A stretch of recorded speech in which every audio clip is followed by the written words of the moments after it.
হরে কৃষ্ণা, রাধে রাধে সবাইকে। তো মোহিনী একাদশীর অনেক অনেক শুভেচ্ছা সবাইকে। তো আমি আজ মোহিনী একাদশী ব্রত মাহাত্ম্য পাঠ করার চেষ্টা করছি। তো আপনারা শ্রবণ করুন। তো মোহিনী একাদশীর ব্রত মাহাত্ম্য। কর্মপুরাণে বৈশাখ শুক্লাপক্ষের মোহিনী একাদশী ব্রত মাহাত্ম্য বর্ণনা করা হয়েছে।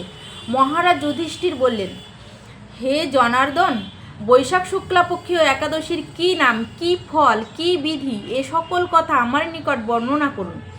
উত্তরে ভগবান শ্রীকৃষ্ণ বললেন, হে ধর্মপুত্র, আপনি আমাকে যে প্রশ্ন করেছেন, পূর্বে শ্রী রামচন্দ্রও বশিষ্ঠের কাছে এই একই প্রশ্ন করেছিলেন।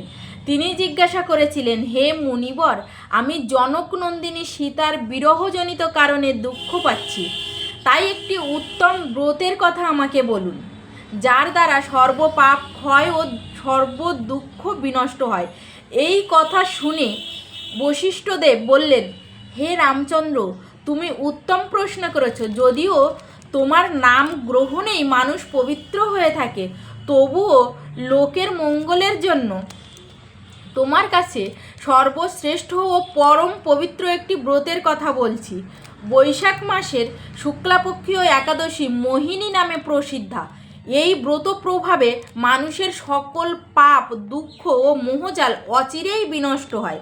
তাই মানুষের উচিত সকল পাপ ক্ষয়কারী ও সর্বদুঃখ বিনাশী এই একাদশী ব্রত পালন করা।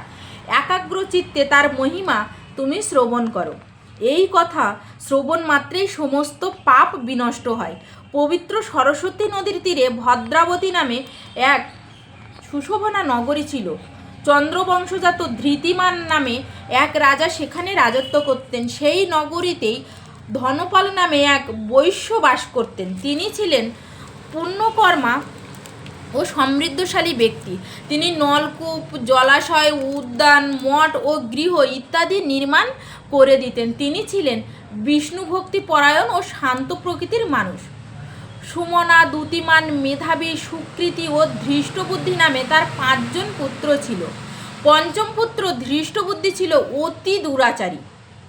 সে সর্বদা পাপ কার্যে লিপ্ত থাকত। পরস্ত্রী সঙ্গী, বেশ্যাক্ত, লম্পট, দ্রুতক্রিয়া প্রভৃতি পাপে সে অত্যন্ত আসক্ত ছিল। দেবতা, ব্রাহ্মণ ও পিতামাতার সেবায় তার একেবারেই মতি ছিল না।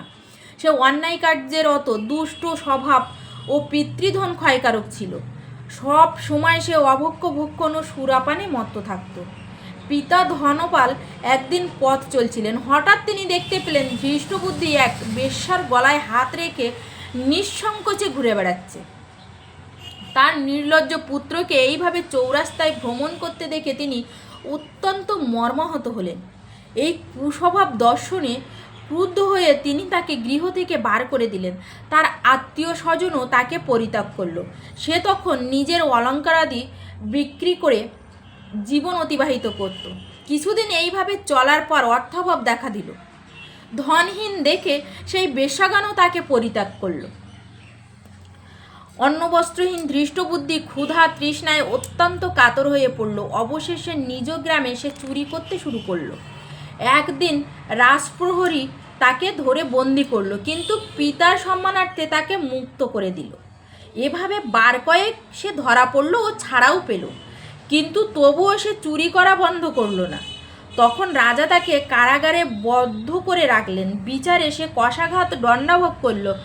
কারাভোগের পর অনন্য উপায়ে ধৃষ্টবুদ্ধি বনে প্রবেশ করল।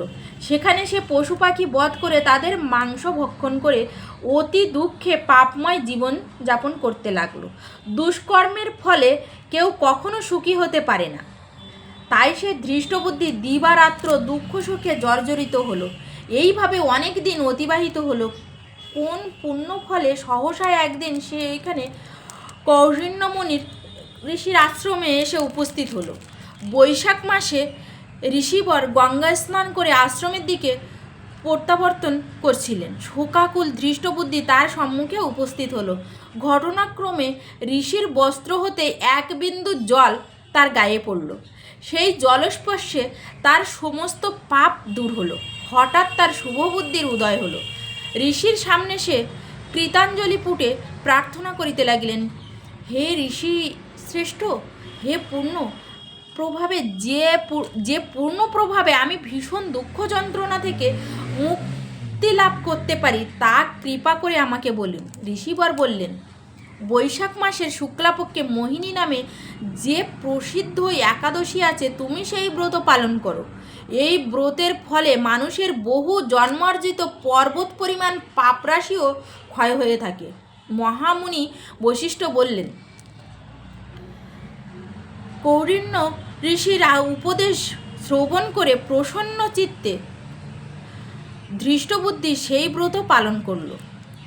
হে মহারাজ রামচন্দ্র, এই ব্রত পালনে সে নিষ্পাপ হলো, দিব্য দেহ লাভ করলো, অবশেষে গরুড়ে আরোহণ করে সকল প্রকার উপদ্রবহীন বৈকুণ্ঠধামে গমন করলেন।